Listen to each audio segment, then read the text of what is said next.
Good morning again. Good morning again. We're doing it a couple of times. So welcome to the sales meeting. Appreciate everybody coming today. It's still the craziest business we're in right now, and I know everybody's freaking out over what's gone on. Did anybody watch the video of our attorney yesterday? A couple of us did. Okay, so what we're gonna do is I reached out to our attorney yesterday, and he's gonna do another video just for our office, another Zoom. We haven't got the date set yet because we were gonna try to do it next week, but we're gonna be at Beazer on a field trip, so we won't be here. So we're gonna try to think about me and the kids are down, maybe do it on a Friday. And it'll just be a Zoom, probably 10 o'clock for an hour. But if you didn't see the video, which he didn't record, and there was a reason why he didn't want to record it, but we're gonna probably go through the same thing again. And he explained it very, very well. So as soon as we know more, I'll let you guys know exactly what we're gonna do. All right, what's the random generator do? Number 7. Yvette, you win the $20. See Katie or Mackenzie, and she'll give you the $20. We do that to sign in before, and then when you win, Katie will send you a gift card. All right, so we got a couple guests. Katie. I didn't see the Beazer people here yet? Okay. Well, we'll keep moving on. Let's bring up Dave Gonzalez. He's got some great news for us.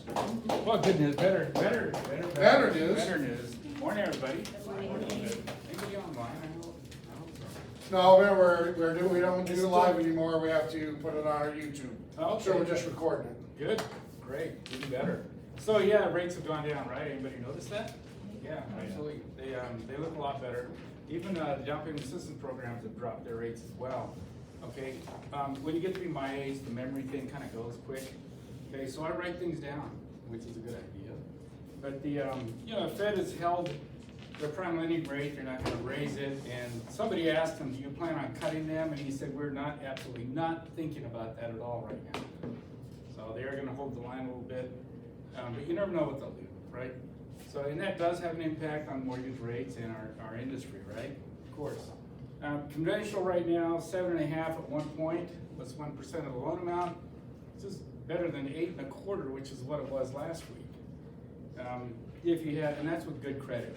You don't have such good credit, it's like 8.25 at one point. So credit is a big factor. You guys all know that is my biggest pet peeve, right? That's the one thing that I really stress. I always say CIA, credit, income, and assets. That's how you pre-qualify a borrower. Because we need to know everything, full disclosure. The last couple of weeks, man, I'll tell you, I've had buyers that did not want me to run their credit or do a soft pull. I'm like, no, if you want to buy a house, what do you always say? Yeah. It's like a 3-legged stool, right? You take one leg off and, yeah, it's of no use to me. I can't use a soft pull. That tells me nothing, okay? So buyers have to be committed, just like Jeff said. Don't waste your time running around looking at houses. I had a realtor last week, ran people around looking at houses. She wouldn't go online, do an application, wouldn't do a phone app, and she canceled on me, had to go to lunch or something when she wanted to come in to see me. But she had the realtor driving them all over creation looking for houses. She had no idea what she qualified for. So I don't know. I mean, it's your time. They won't waste as much time as you allow them. Right. Yeah, the bottom line. Homes possible, first-time home buyers, 7.375. If you want 2% assistance, or 7.875, you want 4% assistance. So the more money you want, the higher it's going to cost. Okay, that Home First program that I've been pushing for a while now, they're down to, what they say, 172 loans is all they have left. That's not a bad loan program. Okay, it's the one I like is the FHA one, because if you get a cosigner, their income does not count against their qualifying. And those income limits are kind of low, 80% of the AMI, so area median income. So it really, really helps them qualify for more house, okay? And it's just a great program. It's a 3-year forgivable, okay? After 3 years, they don't have to pay back, okay? But on the other one, it's a 7-year forgivable. So that's why I like this one better. Until they run out of money, which usually happens around November. Okay, so last thing I want to do, I want to tell you a story. Last week, I had a realtor call me on Tuesday. He said, "Dave, got a buyer supposed to close last week. Lender called, one of those online lenders, and said, your debt ratio is too high, you can't qualify. This is at the 11th hour. Yeah, they're at the closing table almost, right? Yeah, they're about ready to sign. So he says, is there anything you can do? He got an extension. I said, well, quickest I'd get it done, maybe 15 days. He said, and I'd get that done. But tell you what, let me talk to her first. So he gave me her name, and what do I always say? CIA, credit, income, and assets. So the first thing that I do when I get somebody is I go to the Clark County Assessor's website, find out how many properties they have, and then I call and talk to them. So I called her, I said, okay, so what kind of properties do you have? She goes, well, I have a rental in my primary that I live in. I said, well, what about this third house? She goes, I don't have a third house. And I said, but you're on title on this house. She goes, what's the address? And she said, no, that's my son's house. I said, he refinanced that a year ago and took me off the loan and off title. Well, if the lender had done his homework and looked that up, they would have found that she has an asset. Now, that kind of an asset can be a liability because what did they do? The lender hit him with homeowners insurance, taxes, and insurance, HOA, and that threw him out of the loop. But they didn't tell her that. They just said your debt ratio is too high. Next. Go away. Yeah. But don't go away mad. Right. And like we used to talk about, a lot of these online shops, I mean, they close about what, 30? 35%? Yeah, about 35% of the loans. Okay, they're not there to help. They're just there to get it closed. Okay, so I told her about it. I said, call the recorder's office. She called the recorder's office, called me back, said, they said I'm not supposed to be on that deed. I'm not on the deed. She said, you're not even supposed to be on title. I said, well, you got to get it fixed. I said, because I bet you qualify. So she thought it was going to take like 30 days to submit the paperwork and finally have the recorder fix it. So I referred her. I said, look, here's somebody who might be able to help you. In fact, he's talked to you Yeah, guys. he's been arguing, he's been over our guest a lot. Renato Ritter over at Quick Claim USA. And I said, Renato, what can you do for her? And he said, send me the info, send him the info. And I followed up a couple days later with the realtor, and he sent me a text that, Dave, thanks to you, we're closing today. Which was, I think it was yesterday or Friday, they were closing. So I was the source, although I didn't get compensation, not asking for it. I wanted this person to close the deal because we need more people in houses. Plus, he was a Realty One agent. Okay, so go to me, call me, but hey, I do loans too, by the way. So I can help you with that as well, right? So I The have moral to, of the story yeah, moral of the story is, yeah, pick a good lender. yeah, get a good lender that's That's going gonna to get it do done. everything up front and get all the information, because you shouldn't have to do that. That's not your job, okay? Let the lender be the source, find out what the deal is, get an accurate, complete application. Right, that's what I was gonna say. So what happened is the lender said, how much do you make? Well, I make this much, and I've got zero expenses. Okay, well, you're good. Go out and start looking at homes. And never qualified them until they're getting ready to close. Oh, hey, by the way, you can't qualify now. Yeah. So that's the problem, what you've got going on. You gotta get these lenders, guys. Remember, it's gonna take 10, 15 people to do their job before you get paid. And that's the biggest thing that we see today, is if one person doesn't do their part, you're not getting paid. Right. And that's not the way we wanna work it. Yeah, and stay in touch with that lender, because that lender was little, EWO. Yeah. MIA. Yeah, sometimes they don't, they'll run. I can't run. This guy knows where I'm at, okay? So I'm there. He'll beat the door down. The one thing I will say too with Dave, and he said he did my son-in-law and my daughter's house, is when he qualifies your client, they're gonna get the loan, because he goes above and beyond. He doesn't just say, well, go out, yeah, I think 400,000 will work, go look and see what you can get. Yeah. He doesn't do that. He wants to see tax returns, he goes through the whole process, and you're qualified. So that's the most important thing. You've gotta have a good lender, you guys. Yeah, and we close about, I'd say about 92-95% of our loans once it's submitted, because I know it's gonna close. Okay, I won't take a deal, and if it's not gonna work, I'll tell you. And I'm not kidding you, I've had deals go to other lenders, and I will tell you this, there are deals that we can't do that another lender might be able to do. But I know who they are. So I will sometimes refer that out and say, hey, I know these guys can get it done. But that's all in the interest of helping you get more deals done. Okay, so I appreciate all the referrals, calls, and stuff. There's some realtors in here that are really, I just enjoyed working with all of you guys. But you've all been very helpful, appreciate it. Jeff, thanks for the time. You got it. Guys, have a good day. Thanks, Dave, appreciate it, good job. So, I don't think, did anybody see the class yesterday, the divorce class that Ricky taught in Summerlin? It was a free 3-hour CE class on working with people who are getting divorced. And I would tell you this, it was a freaking eye-opener for me. I told Ricky, I said, what you need to do is do this class and tell people, I'm gonna save your marriage. Because as soon as you find out what the divorce could go like through the financial end of it, you're gonna say, you know what, maybe we better just stick it out. Cause I was baffled at what goes on and stuff. But you can get certified as well. Was that recorded? I don't think Yeah, I don't think it was. it was either because it's a C class. I don't Right. know. It wasn't on Zoom.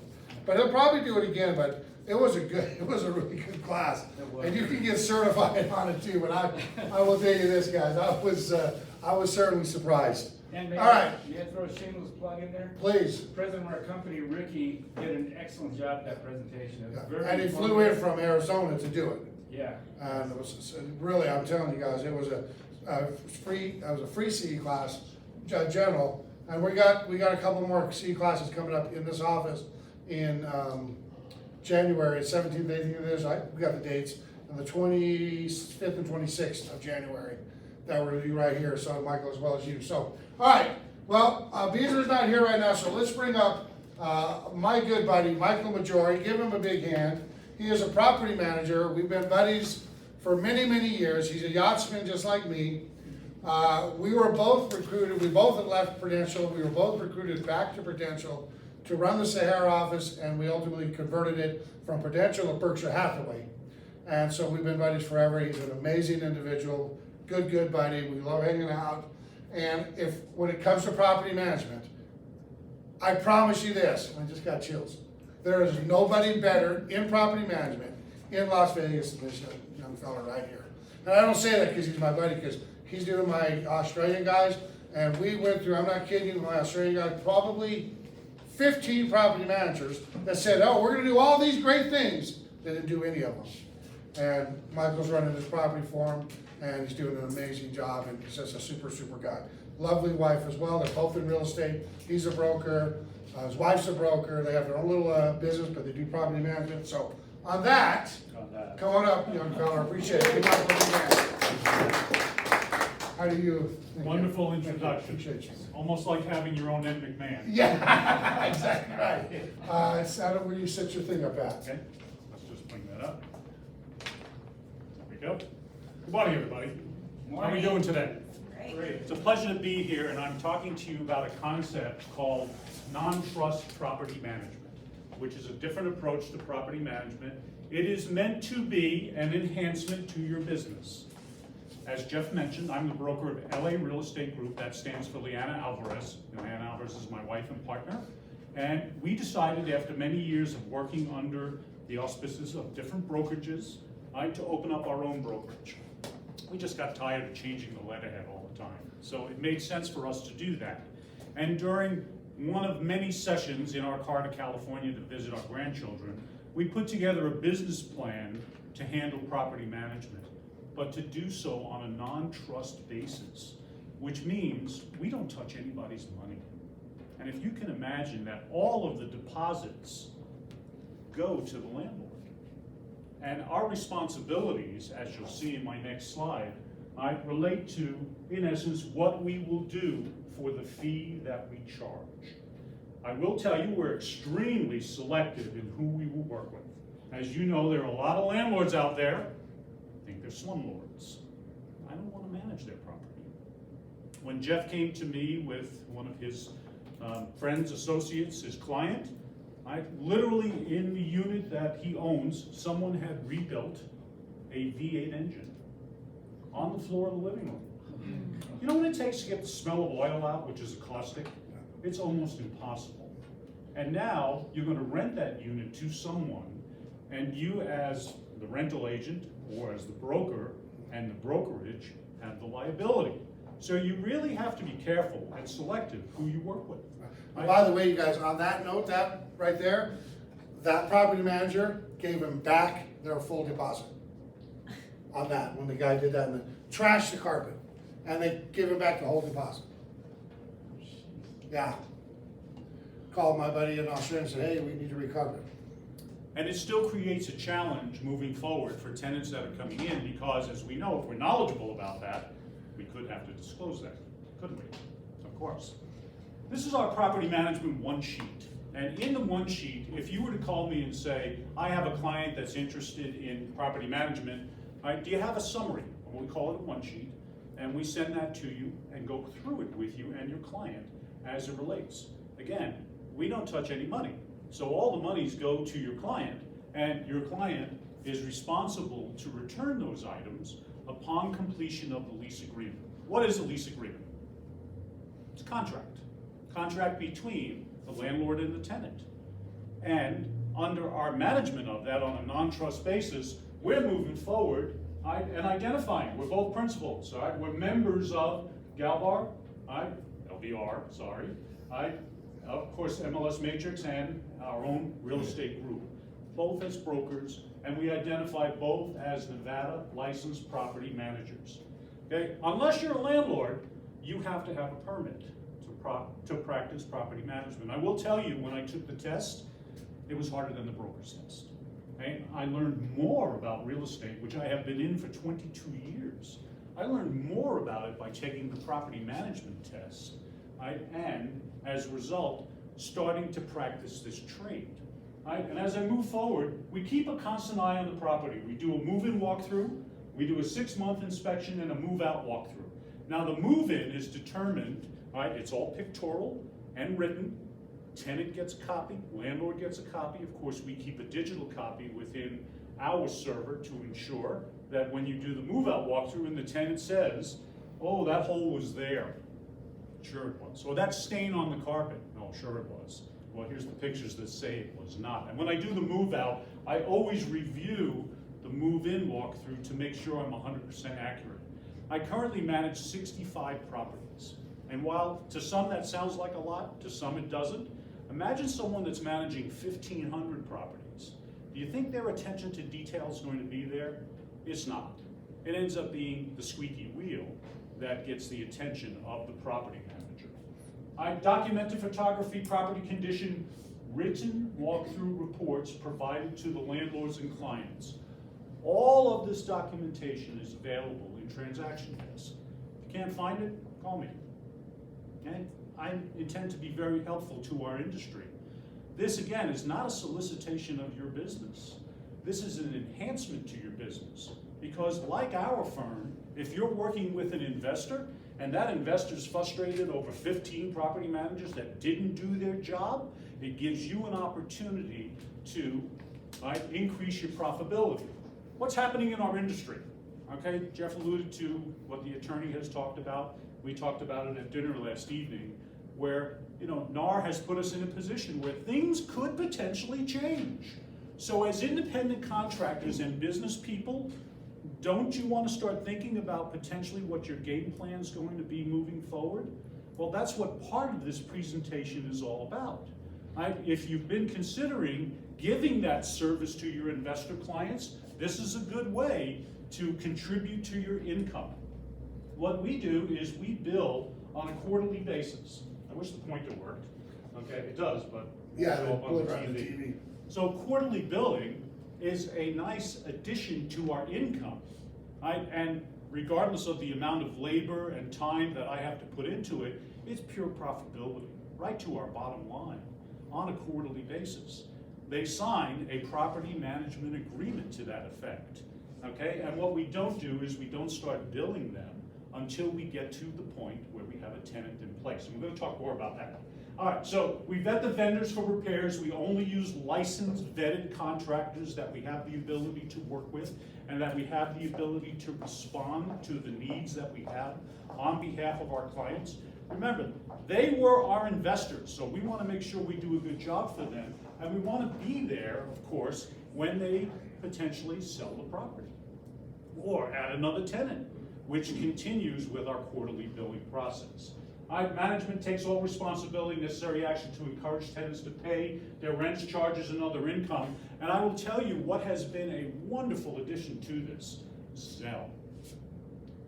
There no longer is the excuse, oh, well, it was the weekend, and I know it's the third day, and I know there's a penalty per the lease, but I couldn't get to the bank. Now it's all Zell.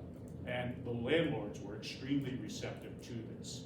As a business person, our business bank, Nevada State, now takes Zell to our business account. It's a wonderful addition for the ability of the landlords to pay us that quarterly billing process. No monthly fees charged until the property is occupied, rented. Our fee is 10% of the monthly rent. Now you'll get investors, potential property management accounts that'll say to you, I can get it for 7%. And my answer is go ahead. I'm sorry to be so brash, but I do the work. And I ensure that we get decent tenants. In fact, when we went through the pandemic, when we went through the changes in the industry that caused rents to skyrocket, majority of our tenants renewed. And that's a simple process. It's just an addendum to the contract. Come on. Potential applicants are reviewed by a third party for credit, criminal background, employment verification, rental history. This is really important, and I want to touch on this a little bit here. When we receive an application, we go through the application, and we, in essence, have a telephone interview with the individual. And I'm able to ask them, not disclose to the landlord, what their credit is. And if their credit is not so good, my goal here is not to take their application fee, which is $75 per adult, and keep it.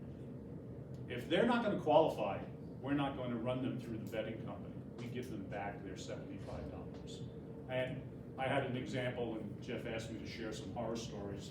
I had this young guy, he's looking to rent a 4-bedroom home down on Blue Diamond, off of Blue Diamond and Jones. And he says to me, oh, I got good credit. All right, how's your criminal background? Oh, no problems at all. You couldn't believe what came back in the vetting report. He had domestic violence, he'd been arrested. Okay, his credit, there was no score. And I called him and I said, look, I'm gonna run this, it's now non-refundable, you're giving up 75. You sure you want me to do this? He says, yes. He's out 75, he didn't get the house. And it's unfortunate that that is out there, but all of us need to be aware of that. We need to be savvy towards that and ensure that not only are you protecting yourselves as independent contractors, but you're protecting your broker and your brokerage. Right? Ensuring that you've given them every opportunity to say yay or nay. Right? So we move forward. We found another really high credit applicant for that particular residence who has moved in already. Vetted vendors for repairs, all repair requests are bid, and licensed vendor contractors submitted to the landlords for approval. We do not mark up any of those bids. There's no admin fees, there's nothing additional that we add to it. That is all covered in the 10% premium that we charge on the monthly rent. All necessary action to encourage tenants to pay, quarterly billing process, no monthly fees charged until it's rented, 10% of monthly rent. Low startup fee of $100 unless we have sold them the property. And then the rental listing fee, I want to touch upon this. We all know what happened with NAR, and I don't want to embellish on that because it's really undecided. But rental fees essentially are a $300 flat fee. How unfair is that for all the effort that you put forth? Dave touched upon, you got them in the car, you drove them all over the place, you showed them 10 properties, and in rentals, the criteria, essentially it's all the same, but you're getting $300. Okay, I really would like to see that go up. I really would like to see, right? And I show here where I have listed it as $650 to $1,000, $500 for the listing, $300 to $500 for the tenant's agent, especially if it's a higher end property. In all fairness to the effort that you make. Those of you that are here attending this meeting, you're interested in obviously learning, right? And ensuring that you contribute to the industry on a whole so that the industry can continue to proliferate. We are facing some challenging times, right? And Dave Tina Jr., who runs Urban Nest, okay? And I hung my license there for a little bit. Dave's a great guy, right? He's also very philosophical in what occurred with NAR. It creates an opportunity. Now, there's going to be a lot of licensees that say, that's it, I'm done, I'm giving up my lot, I'm going away. Absolutely not. This creates opportunity. Non-trust property management today, what I'm sharing with you, is one of those opportunities. All right, let's move on a little bit here. What does this stand for? Nevada Real Estate Division. Nevada Real Estate Division, right. How about guilty until proven innocent? That's it. That's my majorieism. okay? That's true too. The real estate division is an important component of ensuring professionalism with our industry. Everybody understand that? It means you are responsible as a licensee to understand everything that is monitored and, if you will, penalized by the Nevada Real Estate Division. To get around it, in non-trust property management, on an annual basis, I have to file an affidavit in lieu of Form 546. And you'll see the language in there. It occurs on the anniversary of your broker's, not yours, license. Well, I'm the broker. So it goes on the anniversary of my license. And I make sure, I ask the real estate division, please confirm receipt. And guess what? They did. I was shocked, but I was at that point where, you're not getting me. I'm not getting a letter to my house. I'm sorry. I'm just gonna dot the i's and cross the t's. And it really spells out here, all right, that I am not required to file 546, Form 546, trust account reconciliation. That, especially if you have multiple properties, is one of the most difficult things to do in terms of reconciliation. Again, like Patrick, if you're a landlord, no need to do that. Okay? All right, so make sure if you're doing this, that you file this form on an annual basis on the anniversary of Jeff's license. If you guys remember, a couple of weeks ago, we talked about the open house division and the complaints and the property managers that commingle funds and didn't do their trust stuff, so that's what's important about this right here. Would you be quiet? You're stealing my presentation. Come on. Please, Huh? We can go through this. please. All right. There it is. Who has seen I this stole his before? thunder. You all have seen this, right? Comes out quarterly. This is the summer version of it. This is a very useful document that you receive, isn't it? Say yes. Yes, yes. I don't believe one of you. I know you all go to the back page to see who's in trouble, because that's the meat of the publication. But in the issue, it outlines things like a warm welcome from Commissioner Donald A. Ruthie, the Queen of Mean. Nevada legislation, how do changes affect real estate? This is important, we're going to talk about that. The real estate recap, see credits available, disciplinary action stipulations, there it is in section 5, oh my favorite section. Real estate statistics, we all love statistics, and then of course, happy administrative day. These are the real important things to the real estate division. Of course, a warm welcome to Donna. I hope that she, as an industry professional that's been around for a long time, somewhat softens the real estate division, okay? I don't want to be guilty until I'm proven innocent. I'd rather be able to present my case, my side of the story, without being fined to it and then have to appeal it, okay? And there's some comments that she makes there. And then we go on to an important part. Each and every one of you in this room, including Jeff, are responsible to know when the legislature is meeting and what are they meeting about, okay? Assembly bills, Senate bills, what do they all mean? And how will they impact your business? What the real estate division requires you to know is what they mean and how it affects you. And there was an important one in here, okay, that talked about the real property transfer tax, right? Assembly Bill 448. And there are periodic updates, and I will tell you, the past President Lee Barrett did a great job updating us. Right? All of us got the videos. I hope all of you watched it, because there was some meaningful information to each and every one of your businesses that related to just that topic at hand. Of course, they were looking to raise it. And when you're in the know, you're able to prepare your clients when we get to the closing table as to what the seller is going to be responsible for as it relates to just that one assembly bill. Now there's so many assembly bills, and this will just spin your head, to the point where a lot of it fails to get to the table. But it could come back in the next assembly. I was at a recent meeting and I sat next to Keith Kelly. Keith Kelly is an icon in this business. He's very big on all of the PACs that some of us contribute to in order to be the constituent that talks to the assembly person for your area or the Senate, the state senator for your area. There's a big mayoral race coming up, And if you are dealing with properties in the city, how is that going to affect your business? I'm very active in my community, Buffalo Coalition. It's right off of Buffalo between Sahara and Charleston. And when I talk to the city commissioners that want to run for mayor, I ask them very poignant questions. What's your position on homeless? Oh, let me get a staff member. No. I don't want your staff member. I want to hear your opinion. You want my vote. Tell me. Tell me what you're going to do about it, because it is affecting each and every area of the valley and affecting each and every homeowner's valuation. Now here you are with your client in your car, you pull up and there's a homeless guy there. What do you think your client says? I don't want to see that house. All right, now you just burned up, what, $5 a gallon? I don't know, I drive electric, so, sorry guys. All right, so the Senate bills, please take this serious. This is an important component of understanding how you cannot get into trouble. You don't want to be fined, because they will enforce it and collect it, and you'll see that in an example coming up right now. All right, I apologize that the names are still here, but to be honest with you, like Ricky Gervais says at the Golden Globes, I don't care. And I don't care because they already lost their licenses for all the violations that they have put forward. They have made this business worse. Why do we allow them to do that? The real estate division doesn't allow them to do that. And I'm extremely passionate about working with professional people that ensure they get their business done properly. Okay? When this document comes out, this publication, we all go to this page because we want to see who got in trouble and how much they got in trouble for. Violated by not writing in 10 days after their entry of a guilty plea. $5,000 fine, and they had to pay almost $5,000 to the division in costs and fees.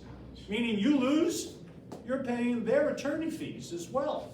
And, going on with this, voluntary surrender of their license, $11,000 fine, $14,000 in division costs, multiple occasions by improperly transferring and or permitting the transfer of money from accounts set forth, commingling.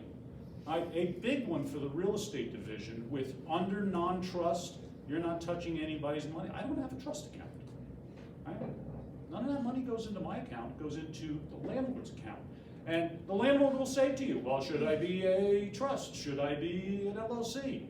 And what do we advise them as real estate professionals?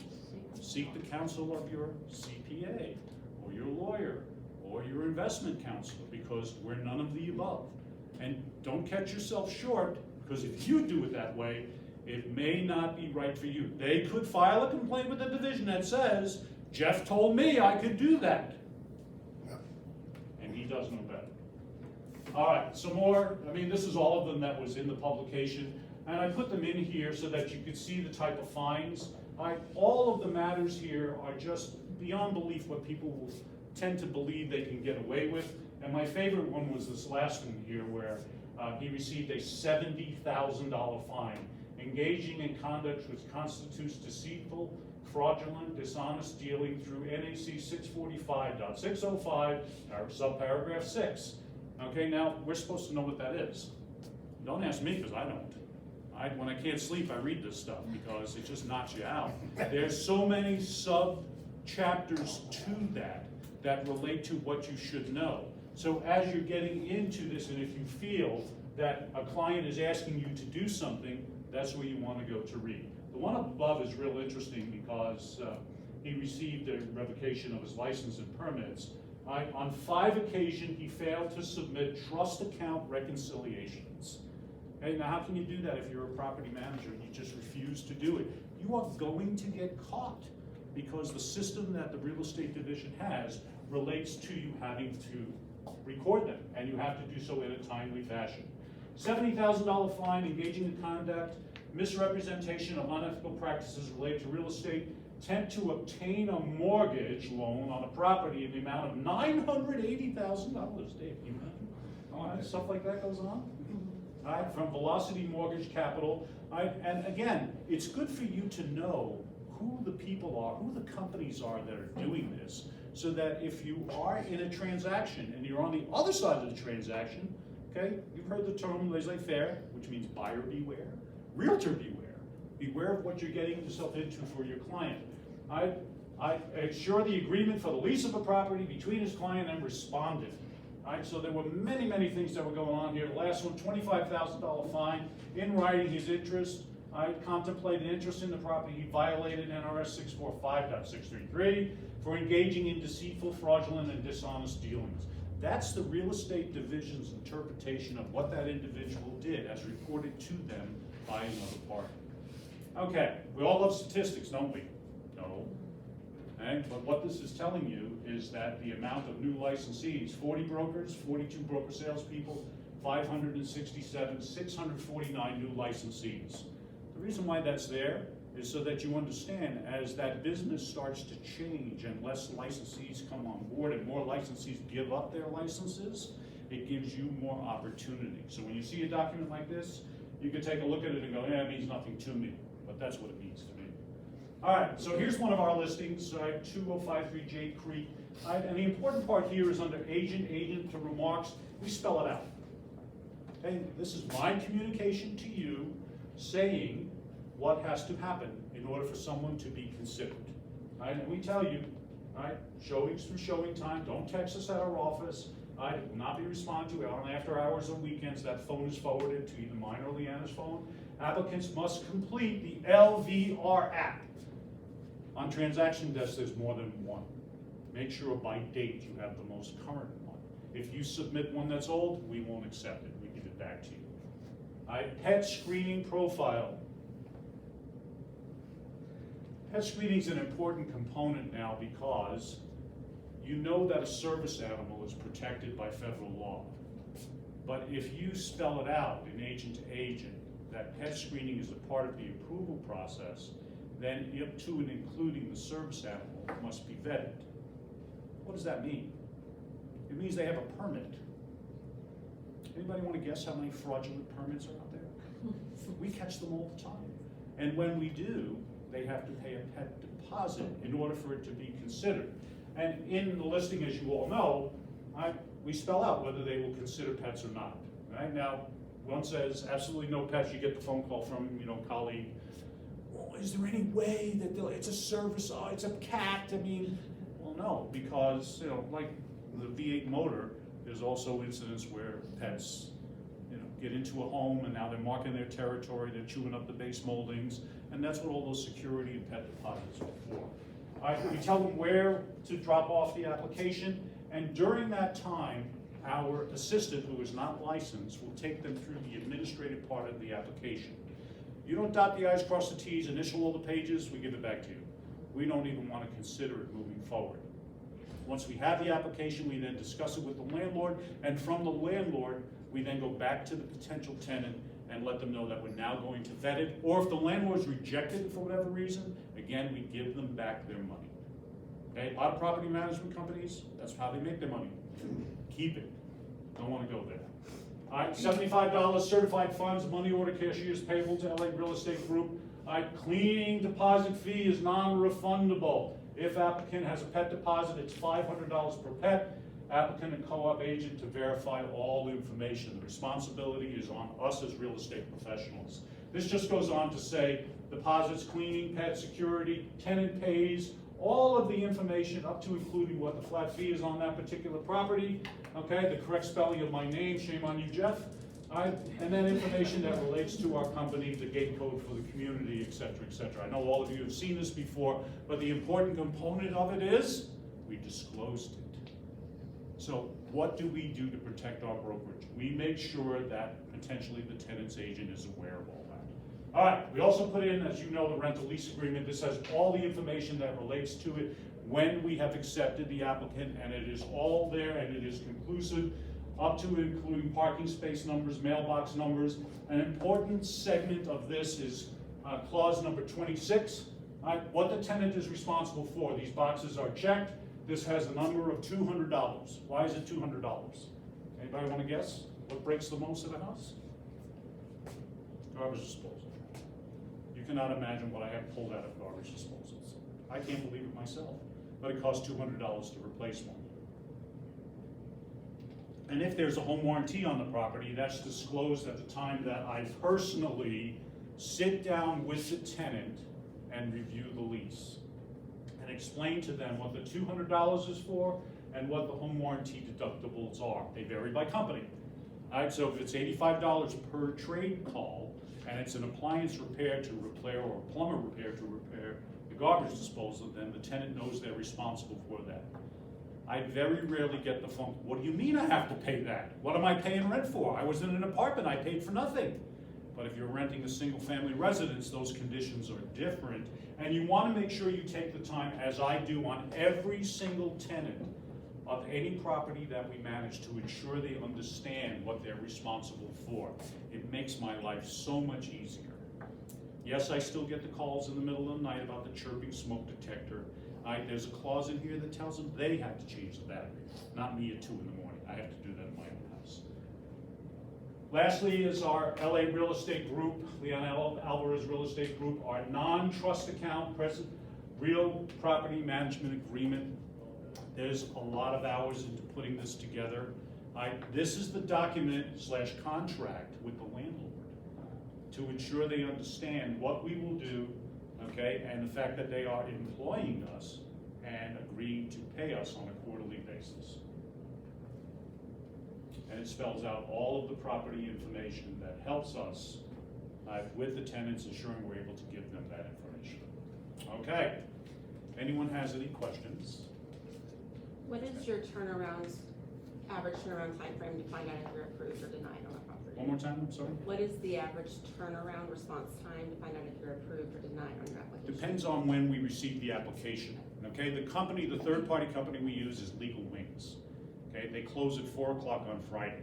You bring your application in at 5 o'clock, I cannot get it to them until Monday. At that point, I'm putting a rush on it, which costs me more as the brokerage, but I want to get an answer to that individual, especially if I deem them to be a good applicant. And through the process of the screening we go through, we try to ensure that we have a good applicant. One more question. Yeah. We tell them 48 hours, but we do it quicker. So I have a, I'm sorry.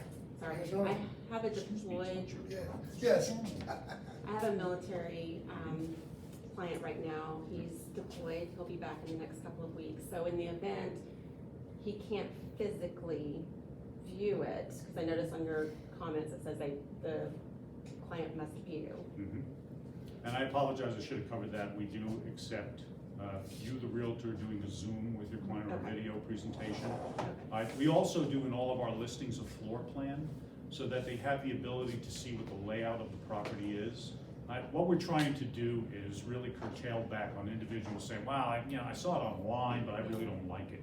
So we try to take every step that we can to give them as much information and to give you, the potential tenants agent, that possibility, because that's a real world, especially with the military. And we're very partial to military. When we receive them, obviously it's easy to verify rank, etc., and what their pay scales are. We try to get them approved. Our landlords are very receptive to military. You also know that if military gets deployed in the middle of a lease, the lease is automatically canceled. So we're receptive to that as well. Yes, ma'am. I know we're not allowed to do property management at Realty One Group, but as a landlord, is there a certain number that we can do of homes, and do we have to follow any rules for that? I honestly don't know. I'm very straightforward with the landlords. I deal with them directly. I have landlords in Israel, Australia, thanks to Jeff, other parts of the world. If the lady in Israel, who's going through a lot right now, obviously, if I shoot her a message, she usually calls me about 6:30 in the morning, and I just receive the call and, go through what I need to go through with her. I don't think there's a number if you're in your own properties. Yeah, I don't think there is a. I think I'd be careful what you're doing, but. You can I don't- own as, yeah. but you have to be the owner on the Yes, house, right, yes, for us to yes, manage yes, it. correct. Yeah. Yeah. And Do you need you, to verify that. do you require a home warranty on any property, or do you recommend that if on a rental? Most of the landlords have home warranties on their properties. Those that choose not to, we have the responsibility to explain to them what they're responsible for. So heat goes out, they're responsible to repair it. Air conditioning goes out in the middle of summer, they're responsible for the total repair. And if it's a total unit, it could be $8,000 to $10,000, as we all know. All right, so with rental properties, especially those absentee landlords, we ask them to have a home warranty in place. Now, I have several vetted AC vendors. It's AC and heat, of course, HVAC, that are very responsive, but they're not inexpensive, right? And at that point, I mean, if it's a maintenance issue, that's where the 200 kicks in. And I had one where it was a maintenance issue, where they hadn't changed the filters and the fan motor burnt out in the unit, in the ceiling. $600 repair. They were responsible for 2, landlord paid her 4, tenant refuses to pay her 2. Guess what? Her lease isn't gonna be renewed, and it'll come out of her security deposit, and she's already told that. Now, I will tell you something. I do, and I recommend this to you highly, do everything in writing. If you're having a dispute with someone, do a timeline. This is when it occurred. CYA, cover your you-know-what. Because when that complaint goes to the real estate division, you want to be able to prove that you are innocent as opposed to guilty. Because their approach is to protect the consumer. We're not consumers, we're licensees. Okay, here's a phrase that I love. I'm a retired gaming executive with Hilton and Caesars. I was in the privilege license business. I'm still in the privilege license business. And as an industry, if we all took that as serious as I do, it'd be a more professional industry. So I'm happy to make a presentation like this to you. I hope it helps some of you. I hope that you consider working with your clients and getting your permit, because the permit will absolutely improve your knowledge of real estate and help you comply. Good question. So we can have a permit though and be here? You can have a permit, you just can't use it. So if you have your property management, you have it, you just can't use it. Again, if you're doing property management like what Michael does, then I don't have a problem. We still don't allow it. But I would never be worried about what he's doing. Problem is most of them aren't doing it that way. I mean, you guys have never seen a presentation like this, because the guy's serious about what he's doing in his business, and that's what I like about it. And he gets it done. The biggest thing, you see the complaints we talked about a couple of weeks ago, what goes on. I mean, there was one lady fined $430,000 in last November, because of property management that she did. It's So, scary when you gotta see really those be careful. violations. I mean, I say to myself, how could they do that? I mean, you know you're a licensee. You know what all the rules are, or you're supposed to know what all the rules are. There's no gray areas. So I have another question, I'm sorry, correct me if I'm wrong. Okay, just You one said- more and then you're. Okay, sorry. You said something about for investors, right? You were like, okay, we figure out all the property management until they're ready to sell. Are you saying that you also do commercial? I don't do any commercial real estate. So I what used did to. I you mean started by my that? career doing. Like you'll refer them to someone? Oh, no. If it's all residential to begin with, and I'm a residential real estate broker, okay, and a residential property manager. I don't manage any commercial properties. There are a lot of brokers that do both, Just wondering. right? what you And it's meant by covered that. under a license. I do not. So what did you mean by that when you were like, until they're ready to sell? Well, when they're ready to sell, I want to be the one that sells the property. I've But managed how do it you- all along. How do you sell it if you're not commercial? Well, it's residential. You're selling a But- house. I'm sorry, I'm talking about like an apartment No, complex. we don't get involved in that. Okay, so you were just talking about a I'll single. manage a unit within a complex, Right, right, which is right. really a condominium. Okay. And if he were to be ready to sell, and this is a great question, and this is a great example and a good answer. Jeff referred that to me, okay? We've agreed in writing that should his client be ready to sell, he's the agent of record, not me. I just manage it. And if you were to bring me a client because you don't want to do property management, I would sign the same agreement for you, right? So that your business is protected. That's what we need more of in this industry. Okay, now, if you just say, he's yours, I want nothing to do with it, okay, thank you. Right? And when they do sell at some point in time, because all investors will turn over properties, 1031 exchange, family trust, if someone passes on in the family, all of a sudden the trust members want to sell everything. I have one now, up in Sun City, Summerlin. I'll be there on Thursday with the trash out people, making sure the things that the owner wants left stay. I'm not gonna manage that property, I'm gonna sell it. And as you know, in Sun City, Summerlin, blink and they're gone. Yeah. So it's really, that aspect of it is a great business. When that client called us, he was talking about renting the property. We advised him the opposite, that he should sell it. It's not enough of a condition to rent it. Okay?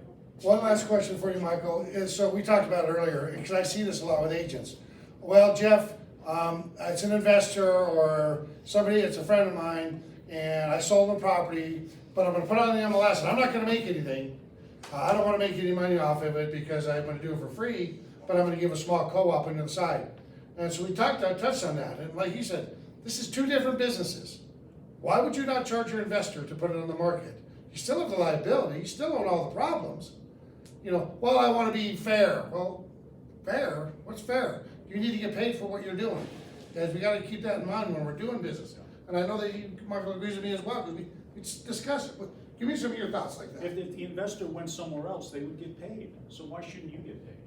I mean, every aspect of your business falls under your privileged license. And your investor/client should understand that.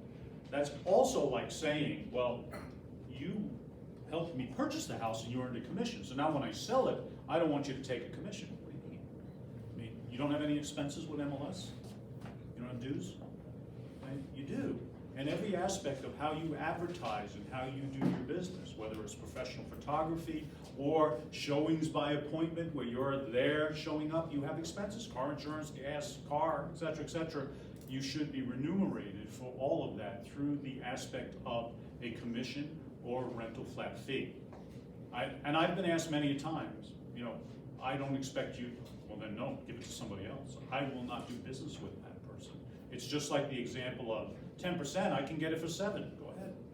Sorry, that's what I charge, but I do the work. I know all of you do the work, so you should be paid for it. I mean, every transaction is just that, a separate transaction. You sold it, you rented it, and then you sold it again to the investor. You should be paid 3 times. Exactly right. I love it. Great job. Thank you. Thank you, everybody. Great questions. All right, Angela, I think it's Jim. You got it. Come on up, you guys. This is with Beazer. Give him a big hand real quick. All right, what is going on, you guys? Morning, guys. So we're just gonna be here for a couple minutes, as an invitation to next week, a little introduction to ourselves. We're gonna have you guys out next Tuesday at our community. We are at our Sky Hills community, Sage Point, Sage Reserve. Jim will tell you a little bit about our product up there. Yeah, and actually you guys are gonna see it next week, but we basically have from 2,000 square feet to almost 3,200 square feet. 2 stories, single stories. We do a plan with a 3-car garage, so we've got all the things that everybody's looking for. Gated community, and right now we're doing solar, comes with the house. No charge, not a rent, not a lease, you own it, comes with the house. Huge, and as we know, interest rates and all this stuff, going with one of our lenders, we've got money to buy down the rates to make things affordable for your clients. So, hope to see all of you next week, and if you wanna add anything else. Yeah, of course. Standing inventory? We do, we have both specs and dirt. Our build time is only 4 months, so you don't have to worry about, oh, it's new construction, I'm not gonna get paid for a while. We're building them really quickly, super energy efficient homes, like Jim said, solar included. You know, there's no fine print that says you have to qualify for a lease, so it is included in the price of the home. Next week we'll have you out, feed you, we'll have some fun, have some games planned, tell you a little bit more about how we build our homes. That's different than what other builders are doing. I'm gonna send out an invitation, I'm gonna send Mackenzie an invitation to shoot out to everybody.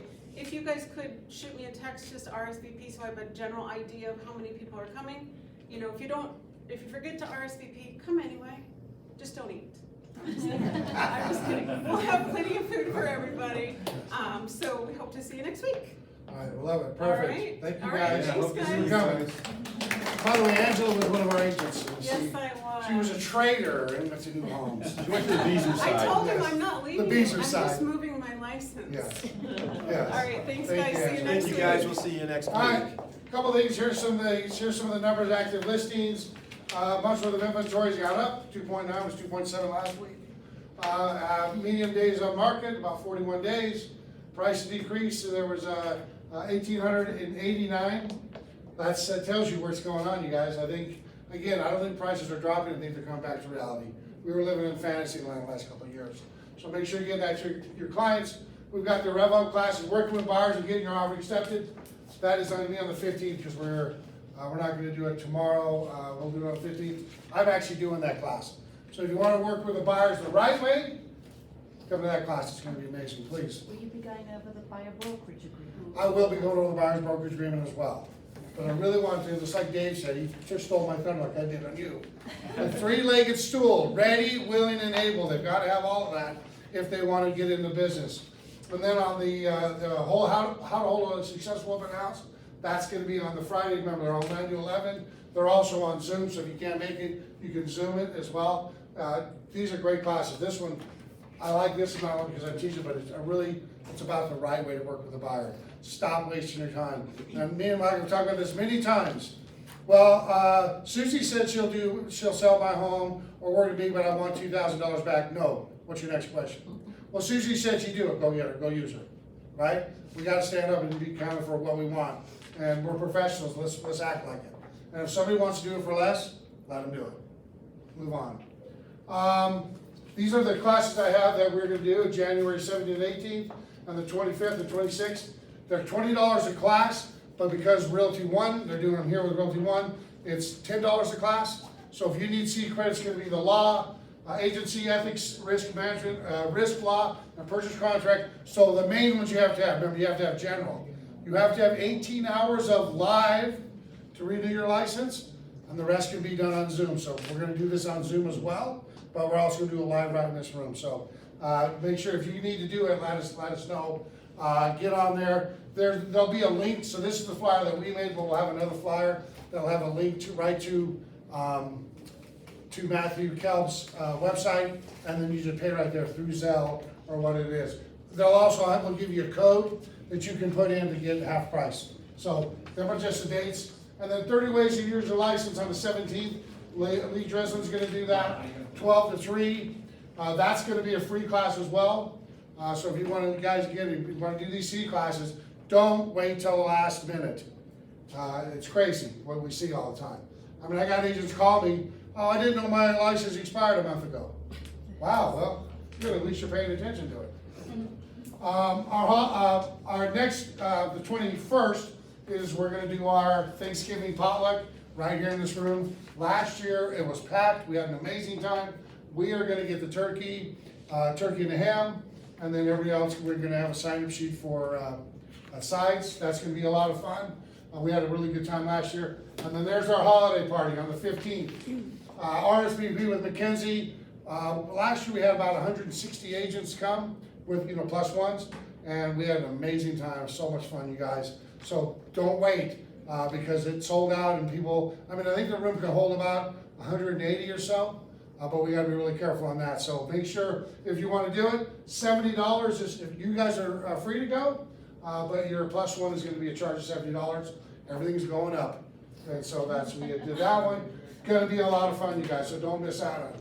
We had dancing and we had all kinds of, I think we had like 25 baskets. We did a drawing, not a drawing, well, we did do drawings. We're gonna try, Chris, to get tickets for the summit.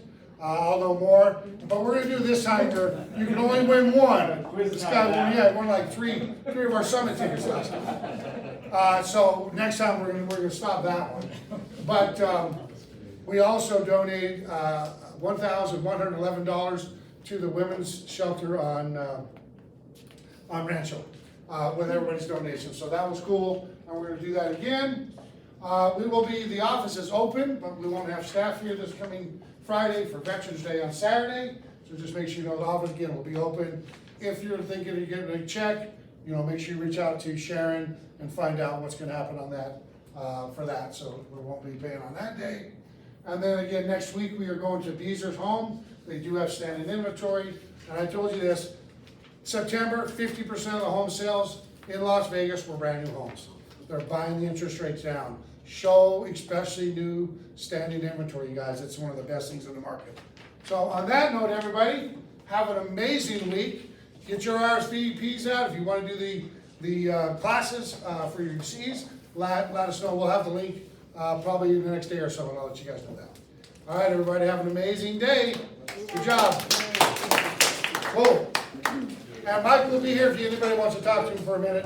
I know he's got a busy schedule as well. Thank you, brother. Appreciate it.